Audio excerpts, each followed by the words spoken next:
Selamat malam teman-teman. Langsung aja kalau ada pertanyaan silakan.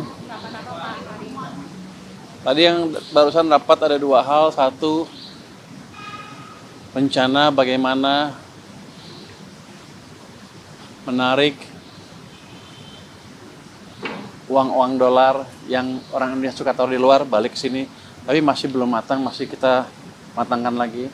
Tapi kalau saya lihat rencananya cukup bagus sekali. Jadi kemungkinan bisa dijalankan dalam waktu mungkin 1 bulan ke depan. Itu utamanya. Yang kedua tadi ada Menteri Sosial menjabarkan programnya tahun 2026 yang biasa kurang anggarannya. Dia minta nanti kalau bisa ditambah anggarannya. Akan kita pelajari bersama antara keuangan dan sosial, nanti baru kita hitung seperti apa kalau perlu ditambah dan bagaimana cara nambahnya dan kapan akan ditambah. Soal dolar tadi, apa Pak itu? DHL lagi atau? Oh enggak. Ini betul-betul market base. Kalau saya kan orang market. Jadi ya pasti market base, bukan memaksa orang itu, tapi akan memberikan.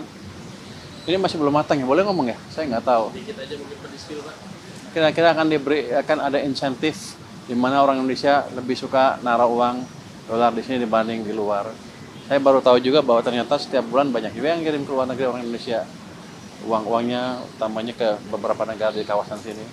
Jadi kita akan menjaga itu dengan memberikan insentif yang menarik sehingga mereka nggak usah capek-capek kirim dolarnya keluar. Itu utamanya. Pak tadi sebelumnya BI pas RDG lalu bilang katanya sebenarnya suplai dolar itu membaik Pak. Nah itu gimana Pak? Ternyata instruksi Presiden untuk menarik lagi dolar kita lebih baik Pak? Oh enggak, gini. Mungkin sekarang emang membaik, tapi kita masih ngelihat ada yang masih bergerak keluar. Kalau kita bisa jaga masuk ke sini, nggak keluar, cadangan devisa kita akan lebih besar lagi dan perbankan kita punya supply dolar lebih banyak lagi. Dan nanti proyek-proyek yang hilirisasi kan biasanya perlunya dolar financing kan, dananya ada di sini dengan bunga yang cukup baik dan yang untung adalah perbankan dalam negeri sendiri. Jadi uangnya nggak kemana-mana.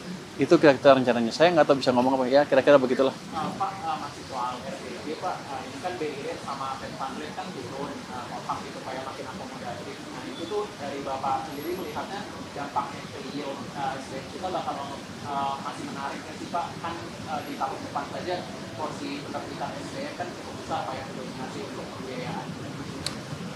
Menarik apa enggak tergantung gimana prospek pertumbuhan di sini. Jadi biasanya mereka masuk ke sini bukan hanya yield aja, tapi juga mencari stabilitas.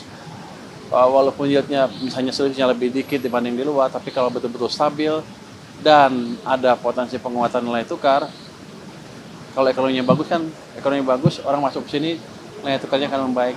Jadi ketika kita ciptakan prospek ekonomi yang bagus, asing akan cenderung masuk ke sini. Kalau yield dalam rupiah term, dalam nominal term angkanya itu turun dibanding sebelumnya, tapi ada potensial gain yang lain dari tadi harga obligasinya sendiri meningkat ditambah apresiasi nilai tukar. Itu amat menarik. Jadi kalau stabil aja mereka suka, apalagi kalau ada ekspektasi rupiah menguat. Jadi Anda nggak usah takut. Selama kita bisa menciptakan prospek pertumbuhan ekonomi yang bagus, mereka akan masuk ke sini.